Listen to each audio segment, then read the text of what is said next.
Okay, welcome to another Orbiter 2010 video, and this is going to be one of my fly with me style videos, so I'm not going to go through and explain things in as much detail as I might normally do. A couple reasons for that. I'm playing around with the SpaceX launcher and the Dragon capsule. Just downloaded it a few days ago, so I'm not even really familiar with it myself, so I couldn't explain it in a lot of detail even if I wanted to. So I'm just going to go for it here.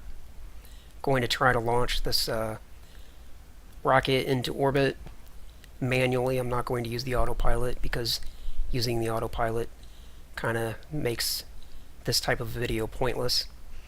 And if the launch goes well, then I may also try to rendezvous with the space station.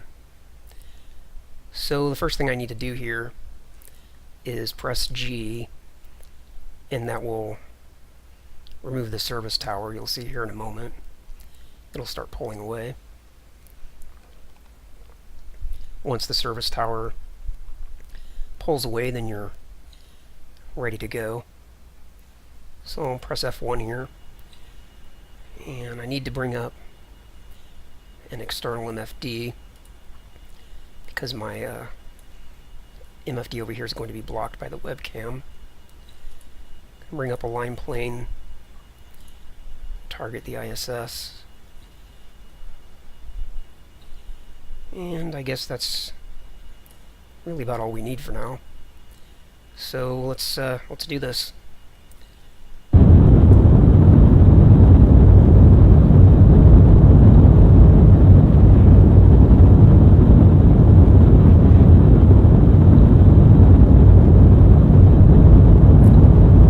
Thought process here is to first of all roll so that I'm straight up basically. Then I'm going to yaw so that I have a heading of about 45 degrees. About right there. Now I need to slowly pitch over other direction.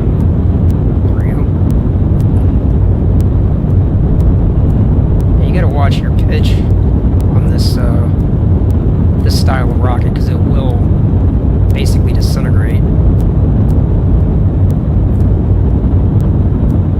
If you pitch too aggressively, you'll get warnings that your angle of attack is too aggressive, and if you ignore it, then very shortly thereafter the engine will shut down and it's basically a failure. Start pitching down quite a bit more now.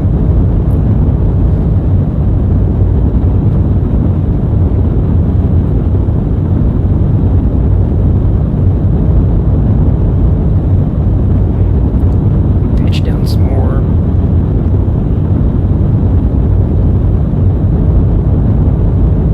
Go with that for now. Take a look at the external camera.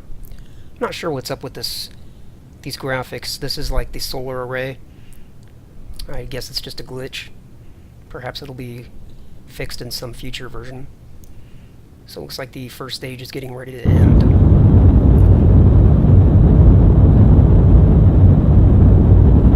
Kind of watching my relative inclination over there, still coming down.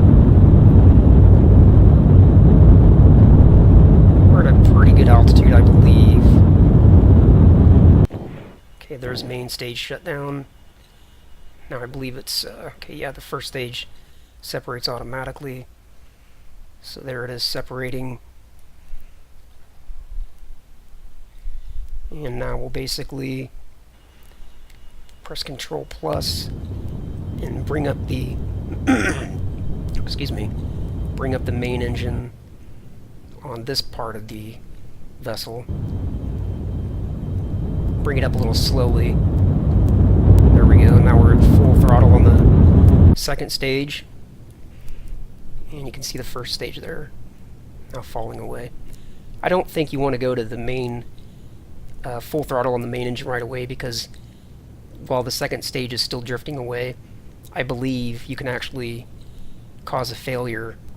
So you want to wait for it to drift away just a little bit, and then apply a little bit of engine, and then, you know, let yourself get some more distance, and then keep applying main thrust till you're back to full throttle.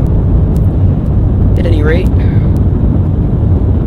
we have the second stage successfully started, so now I'm going to start seeing what I can do here about my relative inclination, get it down some more.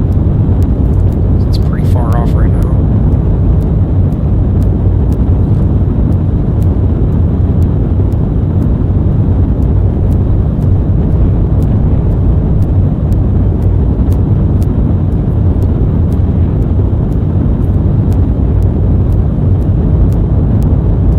Time to apoapsis is 60 seconds.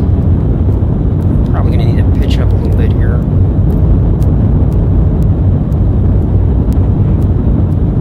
See if we can bring that relative inclination down more quickly.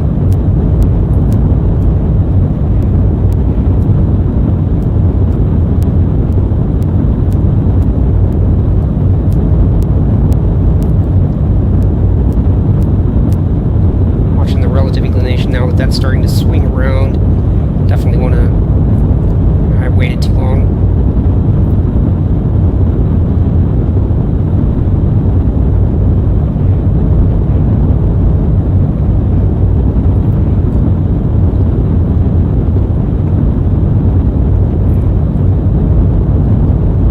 It's pretty good if we can keep this. Time to apoapsis is 20 seconds.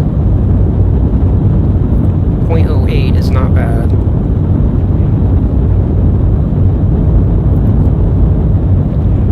Pitch up a little bit.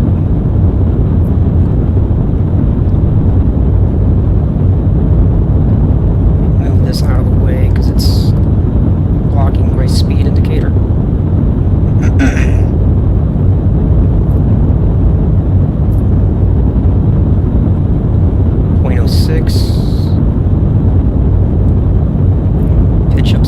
Our time to apoapsis is starting to drop off.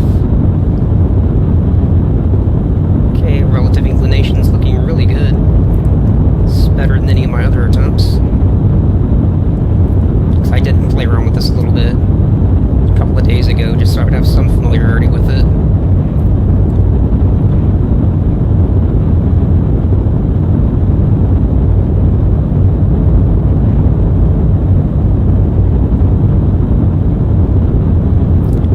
Relative inclination from getting any higher. Time to apoapsis is going up a little bit, so I can maybe pitch down just a little bit here.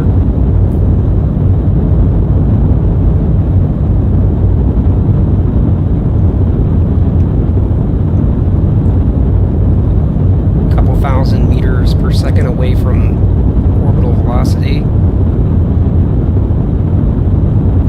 Okay, relative inclination's holding.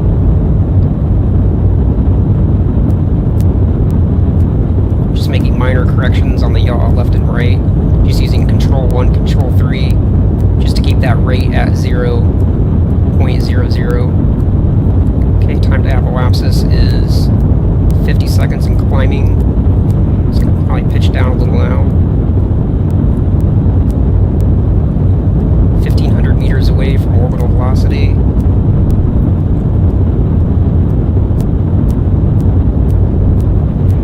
Pitch down a little more. Apoapsis is indicating that it's going to be about 215 kilometers. I do want that to go up a little bit.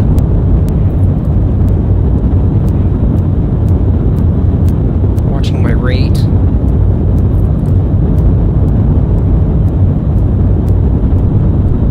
Coming up on orbital velocity here very shortly. Go ahead and pitch up some more now.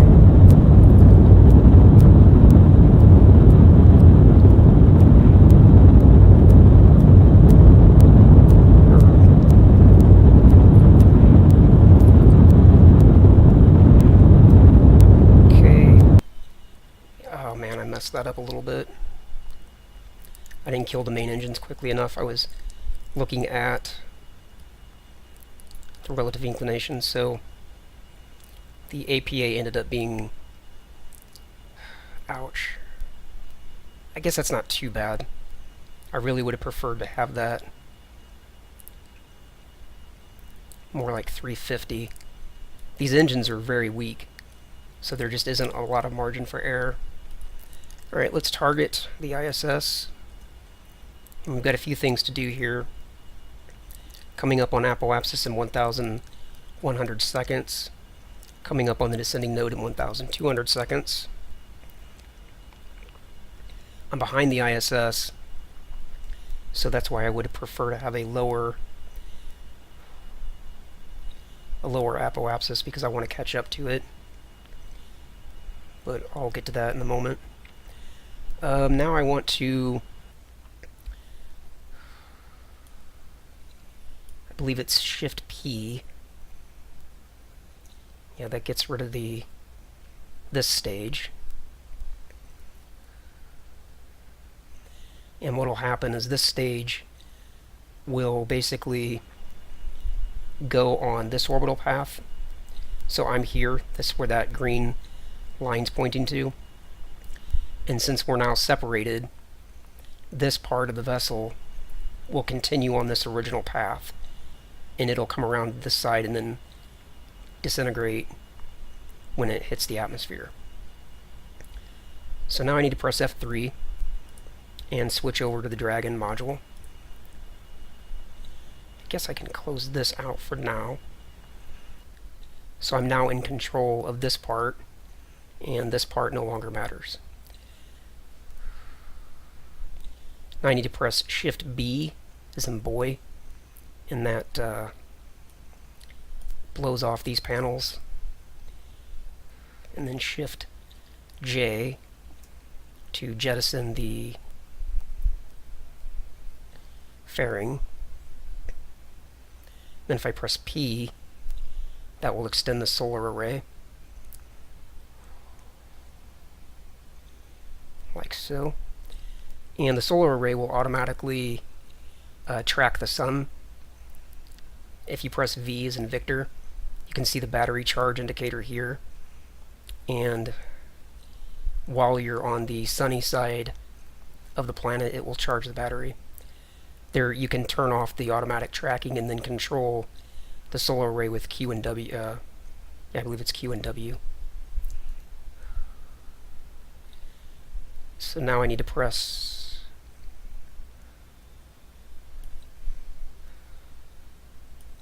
I believe it's K. Yeah, K extends the antenna. That's this one. I don't think that actually has any any meaningful functionality. I think it's just a cosmetic thing. So now the Dragon is set up. So time to apoapsis 970 seconds. Let's go ahead and look at line plane again. Guess I shouldn't have closed it out after all.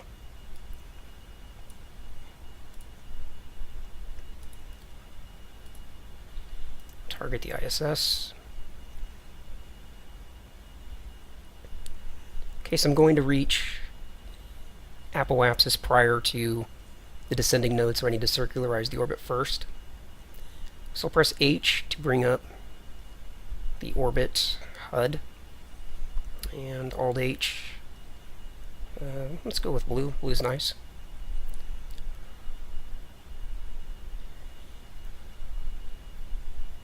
I guess there's really no reason to be in the prograde position at the moment, so I'm just going to warp time ahead until I'm at, since these engines are so weak, I don't want to wait. Normally I would wait till I'm like, at 5 seconds, because the Delta Glider or XR2 engines are so powerful that you can circularize your orbit basically as soon as you reach apoapsis, but the engines on the Dragon are weak, so I need to start circularizing when I'm at 150 seconds or thereabout. Let's go ahead and warp time ahead to get to that point.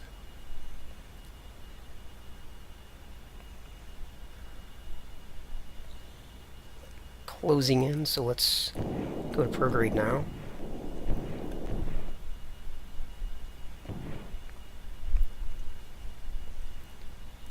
take a look at the external camera. Looks like we're getting into the dark. You can see, let's see, we still have parts of the vessel around here somewhere. I guess we're drifted past them now.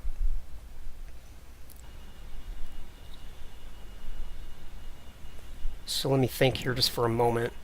I don't want to circularize completely because I still need to catch up to the ISS.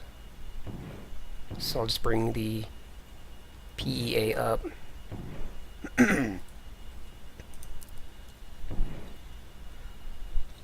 To like 300 kilometers. That should let me catch up to it.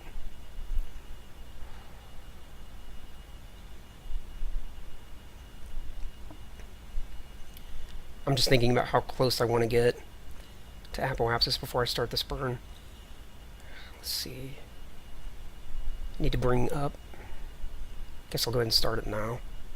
Go with 180.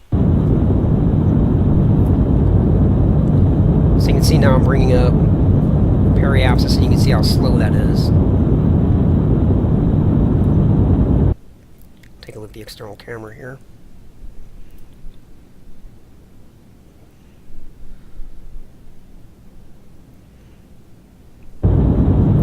Let's go ahead and press T to warp time ahead.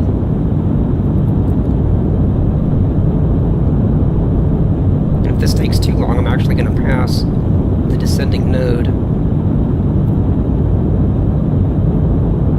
Wow, I should have started that sooner.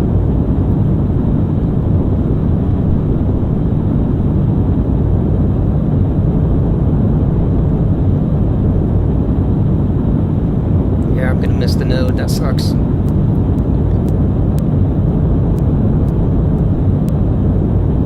Well, nothing I can do about it. You absolutely must circularize the orbit. That takes priority because otherwise you go around halfway and burn up.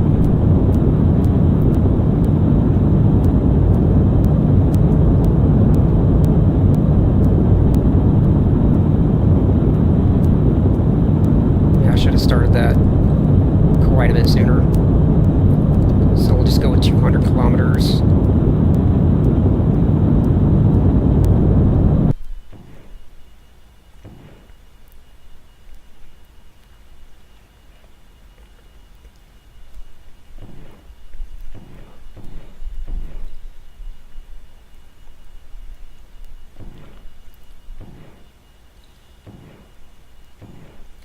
Okay, now I'm just going to go to the ascending node because I'm so far past the descending node at this point.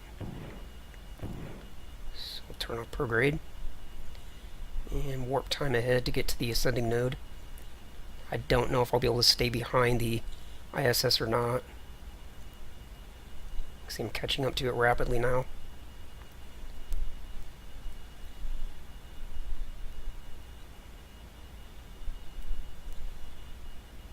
Let me see, where am I at? I suppose I can bring down the apoapsis a little bit over here, periapsis.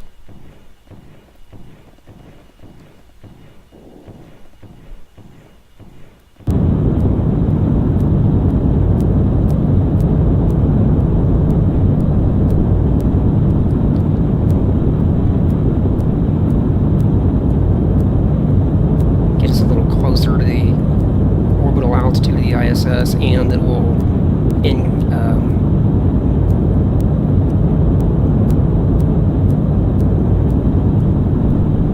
perhaps a more circular orbit will, I guess that's actually going to decrease the length of time for my orbit, which isn't really what I want. I don't know. Anyway, get to the ascending node.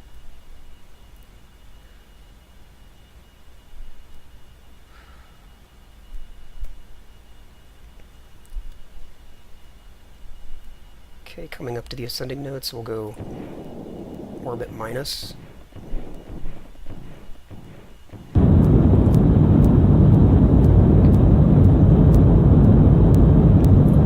Relative inclination 0.05, 0.04. You see these realistic engines vastly different than using the non-realistic Delta Glider or XR2. But it's pretty cool to use these vessels that have low thrust just to keep you grounded in reality. Get spoiled by the XR2. So I'm watching the relative inclination and the amount of thrust here. I want these both to be close to 0. So relative inclination is now 0, and the thrust is getting pretty close to 0. Yeah, that's close enough. Alright, we'll go with that. So we don't need to worry about line plane anymore.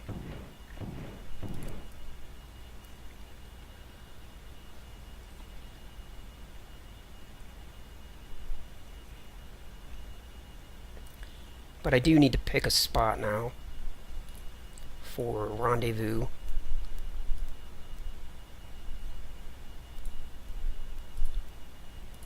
And I'm going to use sync orbit. I think that's probably the better way to go, because sync, that should allow me to get a really low energy approach to the ISS, which is what I need, because I can't approach the ISS at a high velocity because the engines in this vessel are so they just aren't powerful enough to do a high velocity approach. So let's target the ISS.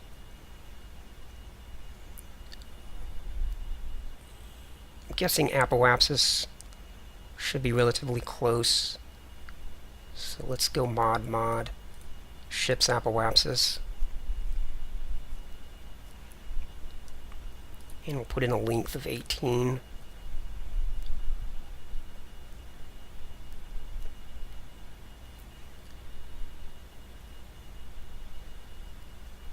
Okay, so now what I want to do,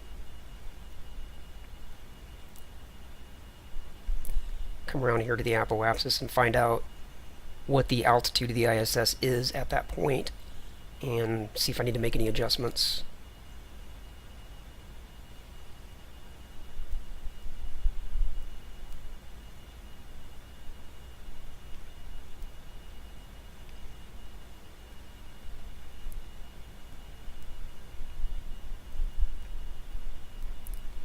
Oops. Bit of a mistake there. I do need to raise my periapsis.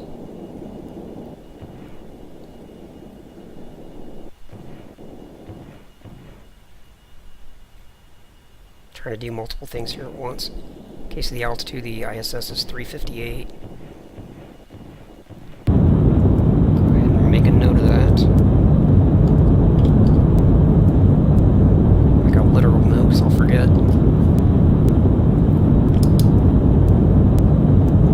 358.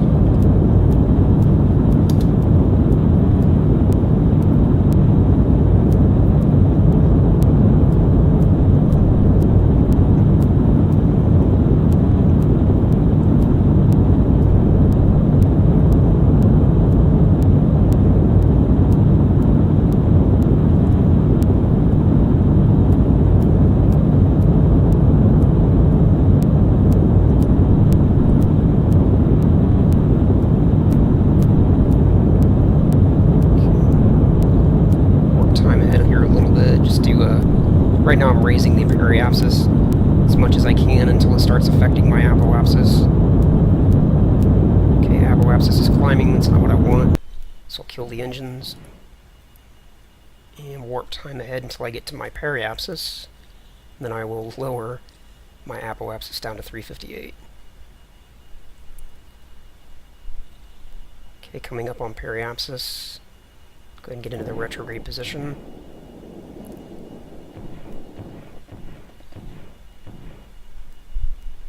Okay, I only have to lower it by 20 kilometers, so go with 60 seconds here.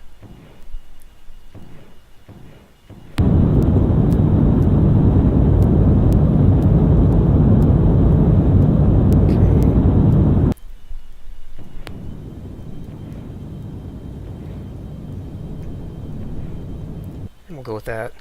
Now my apoapsis is 358.3, and I know that was pretty close to what the altitude of the ISS was at that point. So now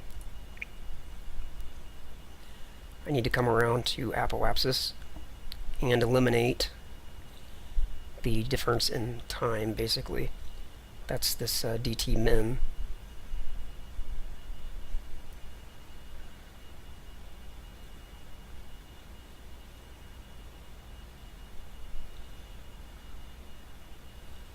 Okay, coming up on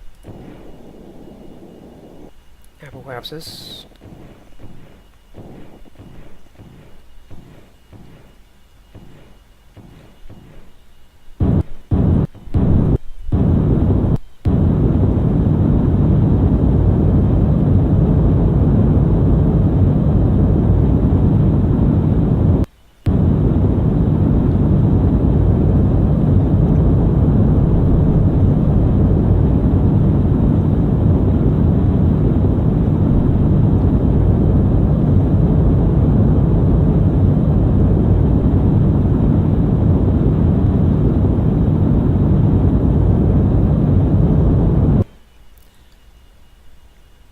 Actually, 66 is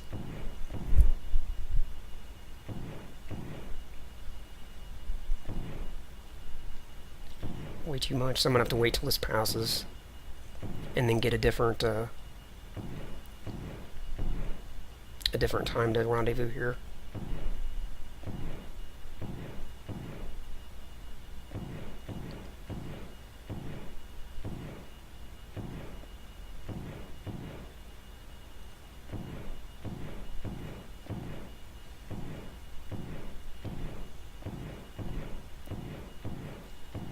That's not any better.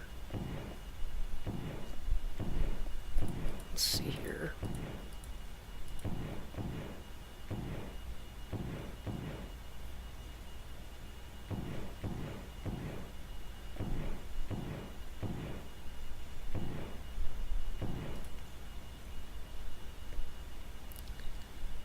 Oh boy. I think I'm going to have to go around a lot of orbits. There's no way I'll ever bring down the dt min to 0 with the low with these engines being as low power as they are, with the dt min that high. So I'm just gonna have to go around until I find a better solution. Fortunately, orbiting the Earth is free in terms of energy cost. So I'm basically just watching the dt min here, and we're just looking for something better than, you know, what we had.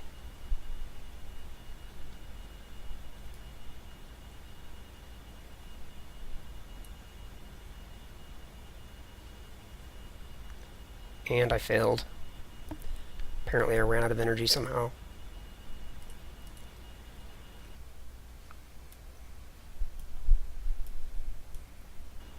I have absolutely no idea how that happened.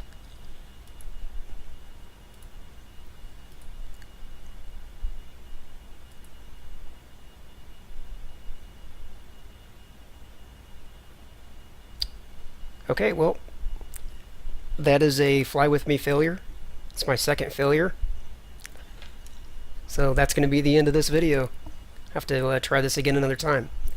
If you enjoyed the video, thanks for watching. Leave a comment down below.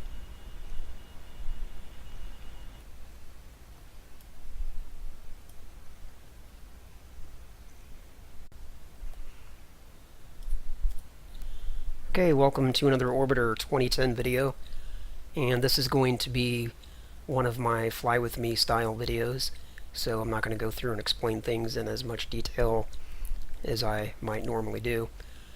A couple reasons for that. I'm playing around with the SpaceX launcher and the Dragon capsule. Just downloaded it a few days ago, so I'm not even really familiar with it myself, so I couldn't explain it in a lot of detail even if I wanted to. So I'm just going to go for it here.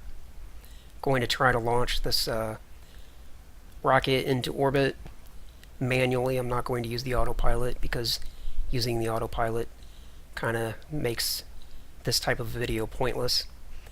And if the launch goes well, then I may also try to rendezvous with the space station. So the first thing I need to do here is press G, and that will remove the service tower. You'll see here in a moment. It'll start pulling away. Once the service tower pulls away, then you're ready to go. So I'll press F1 here, and I need to bring up an external MFD because my so that I have a heading of about 45 degrees. About right there. Now I need to slowly pitch over other direction. There we go. And you gotta watch your pitch on this this style of rocket, because it will basically disintegrate. If you pitch too aggressively, you'll get warnings that your angle of attack is too aggressive, and if you ignore it, then very shortly thereafter the engine will shut down and it's basically a failure. So I believe we can start pitching down quite a bit more now.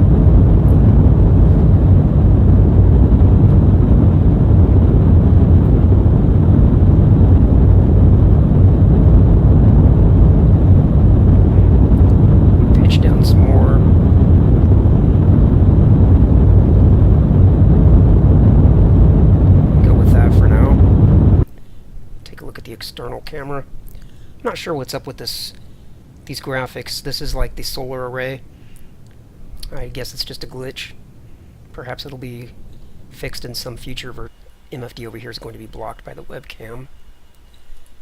Bring up a line plane. Target the ISS. And I guess that's really about all we need for now. So let's do this.